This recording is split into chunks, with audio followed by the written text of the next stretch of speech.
Today I'm going to do a little bit of an overview on a Prosilva 810 that we're going to be installing a new harvester head on and a new crane control system. We are going to be retrofitting this machine fairly heavily before it goes out to work again for thinning work, so thought it'd be a good chance to do a little bit of a before video. The machine did have a Kato 100 harvester head on the end. It has gone away for being a parts machine, and so now we're going to be able to have that boom space freed up for a new updated harvester head.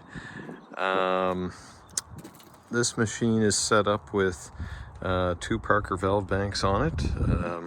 One is up front in front of the crane, and it does wheel drive on the two outside spools, and then the crane is being controlled by the inner spools of that valve bank.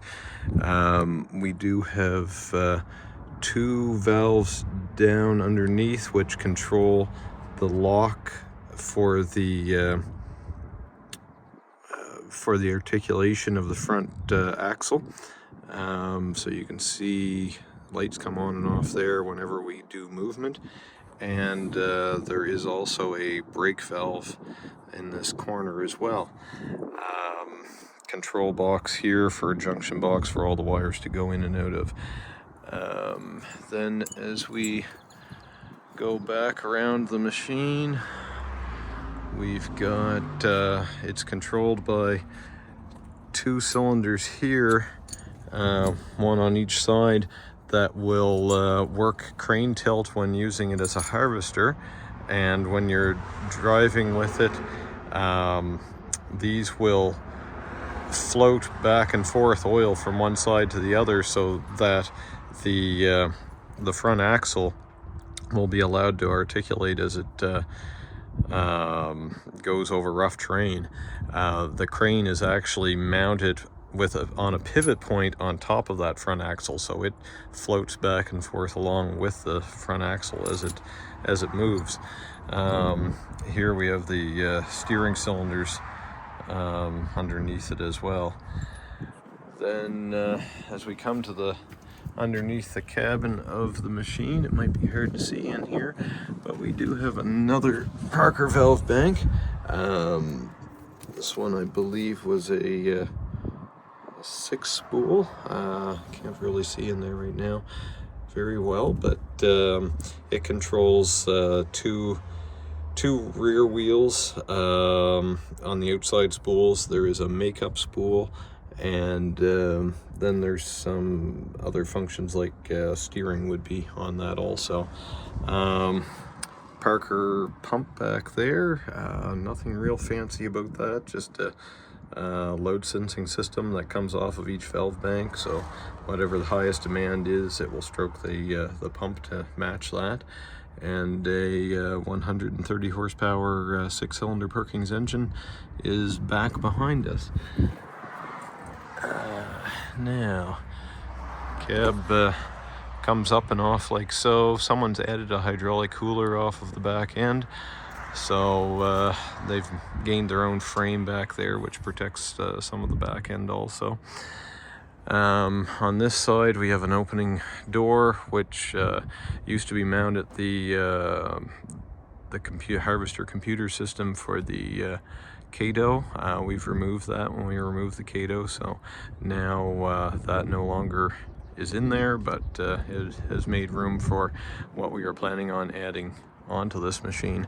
We'll go around to the other side here and get into the cab, because we can still do that with some juggling around of things as we go.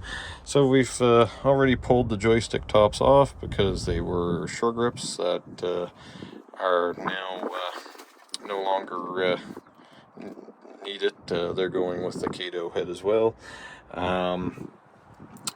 Things are still a little bit messy in here. We have to clean up some stuff. The project plan is to remove these joystick pots, put in new joysticks that are going to be controlled through the Technion system. And then we are going to do some replacements of pedals down here and controls to make things a little bit more ergonomic. Currently we've got crane tilt down, crane tilt up, forward, reverse, and a hydrostat pedal.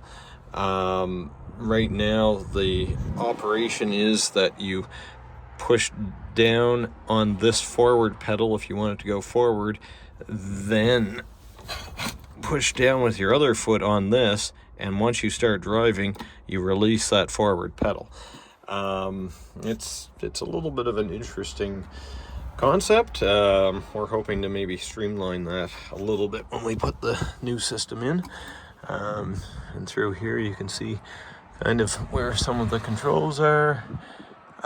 This is a great old machine. I think it's going to make a great retrofit for the customer. It's modern enough to be comfortable, but still basic enough that you can work on it.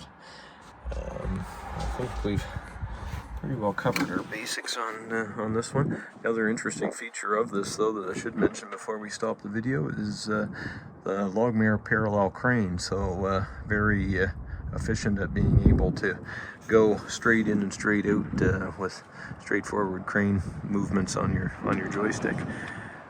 I'll take a few more videos maybe as this project progresses to be able to show what we're able to do with the Technion crane control system.